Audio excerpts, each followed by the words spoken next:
Abraham married a second time. His new wife was named Keturah. She gave birth to Zimran, Jokshan, Medan, Midian, Ishbak, and Shuah. Jokshan had Sheba and Dedan. Dedan's descendants were the Asshurim, the Letushim, and the Leummim. Midian had Ephah, Epher, Hanoch, Abida, and Eldaah, all from the line of Keturah. But Abraham gave everything he possessed to Isaac. While he was still living, he gave gifts to the sons he had by his concubines, but then sent them away to the country of the east, putting a good distance between them and his son Isaac. Abraham lived 175 years. Then he took his final breath. He died happy at a ripe old age, full of years, and was buried with his family.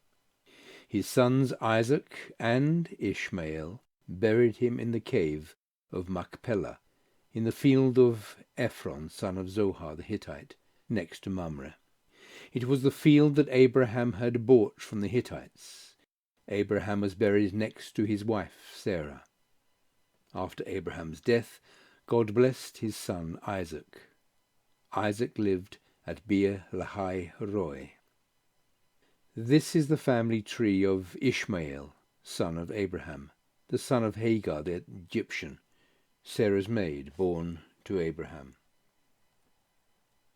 These are the names of Ishmael's sons in the order of their births: Nebaioth, Ishmael's firstborn, Kedar, Adbeel, Mibsam, Mishma, Duma, Massa, Hadad, Tiama, Jetur, Naphish, and Kedema, all the sons of Ishmael.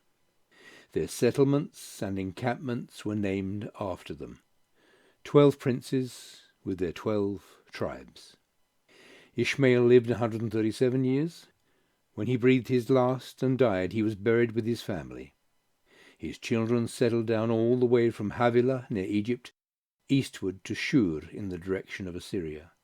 The Ishmaelites didn't get along with any of their kin.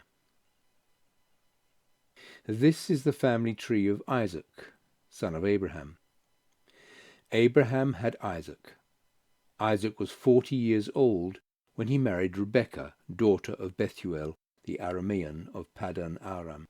She was the sister of Laban, the Aramean. Isaac prayed hard to God for his wife because she was barren. God answered his prayer, and Rebekah became pregnant. But the children tumbled and kicked inside her so much that she said, "If this is the way it's going to be, why go on living?" She went to God to find out what was going on. God told her, "2 nations are in your womb, 2 peoples butting heads while still in your body. One people will overpower the other. The older will serve the younger." When her time to give birth came, sure enough there were twins in her womb. The first came out reddish, as if snugly wrapped in a hairy blanket. They named him Esau, hairy. His brother followed, his fist clutched tight to Esau's heel. They named him Jacob, heel. Isaac was 60 years old when they were born. The boys grew up. Esau became an expert hunter, an outdoorsman. Jacob was a quiet man, preferring life indoors among the tents. Isaac loved Esau because he loved his game, but Rebekah loved Jacob. One day Jacob was cooking a stew. Esau came in from the field, starved. Esau said to Jacob, "Give me some of that red stew, I'm starved." That's how he came to be called Edom, red. Jacob said, "Make me a trade. My stew for your rights as the firstborn." Esau said, "I'm starving. What good is a birthright if I'm dead?" Jacob said, "First, swear to me." And he did it. On oath, Esau traded away his rights as the firstborn. Jacob gave him bread and the stew of lentils. He ate and drank, got up and left. That's how Esau shrugged off his rights as the firstborn.